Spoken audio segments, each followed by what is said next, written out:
Bienvenue aux frontières du réel.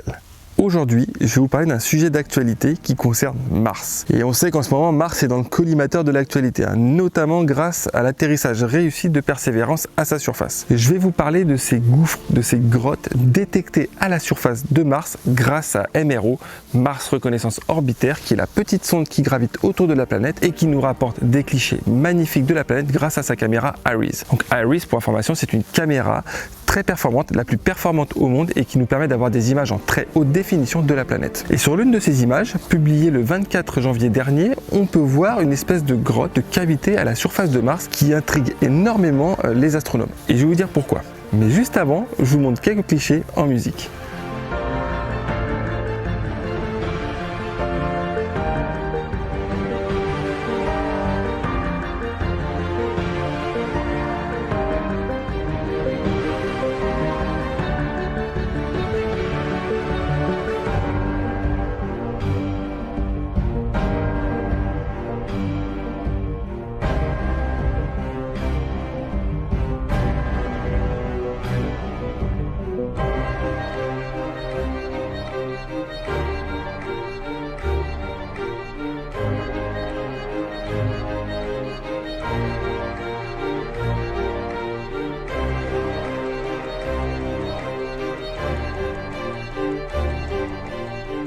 Alors ce qu'il faut savoir, c'est que cette grotte, elle n'est pas unique, isolée. Il en existe plusieurs à la surface de Mars qui ont été détectées dans le passé également et qui sont tout aussi intéressantes. Maintenant, ce qu'il faut garder à l'esprit, c'est que cette grotte-là, en particulier cette cavité-là, a un diamètre assez important. Elle fait 130 mètres, donc ce qui n'est pas rien. Et elle a une profondeur aussi plutôt importante, environ 20 mètres de profondeur. Mais ce qu'il faut savoir aussi, c'est que cette grotte est probablement la porte d'entrée à un réseau souterrain de tunnels.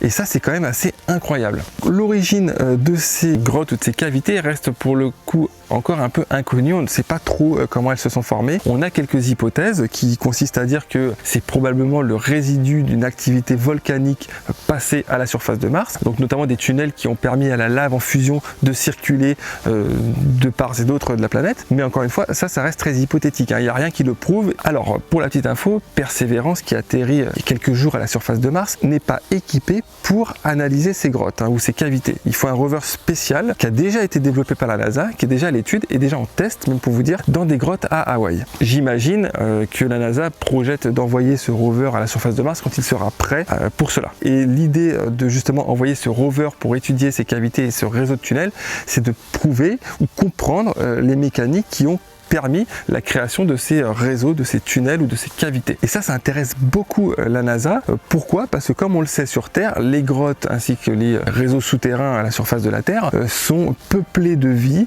peuplés de bactéries, de beaucoup de choses. C'est très vivant, c'est des écosystèmes très riches. Et en fait, la NASA s'est dit, si c'est le cas sur Terre, pourquoi ça ne serait pas le cas sur Mars ? Alors, l'idée, c'est pas forcément de trouver une vie actuelle dans ces grottes-là, mais c'est plutôt essayer d'étudier l'historique de ces grottes et en déterminer notamment une vie passée. Et ça, c'est quand même assez incroyable. Et je sens vraiment que le jour où on aura l'opportunité ou la possibilité d'explorer ces endroits, on en apprendra beaucoup plus sur Mars, notamment son histoire, qui reste encore aujourd'hui un inconnu total pour nous, parce que c'est une planète qui est encore à l'étude. On découvre seulement Mars et on a encore plein de choses à découvrir. Alors la NASA a scindé un petit peu l'idée en deux. Elle s'est dit, il y a une première chose, c'est l'étude de ces grottes, pour essayer de nous en apprendre plus sur Mars et probablement une vie à la surface de Mars. Et la deuxième chose pour la NASA, c'est d'exploiter ces grottes pour en faire des pseudo-bases scientifiques à la surface de Mars. Et ça, c'est assez incroyable. En fait, la NASA se dit, les grottes peuvent être un endroit extrêmement intéressant,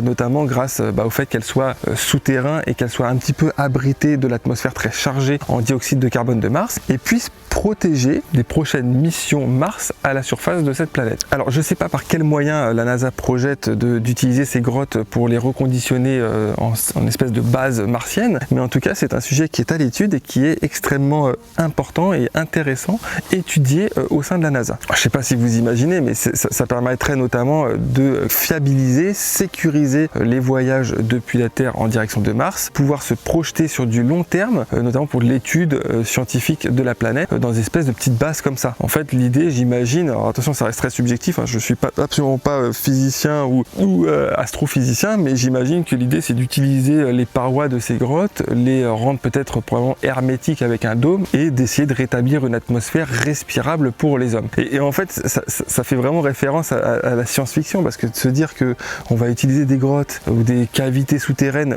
pour abriter une base martienne, bah, clairement c'est digne de science-fiction. Et ça, je trouve ça vraiment cool. N'oubliez pas de lâcher un petit pouce, ça fait toujours plaisir. Si vous avez kiffé le format et aimé la vidéo, bah, n'hésitez pas à vous abonner pour être notifié des prochaines sorties vidéo. Et surtout, n'oubliez pas, la vérité est sûrement ailleurs.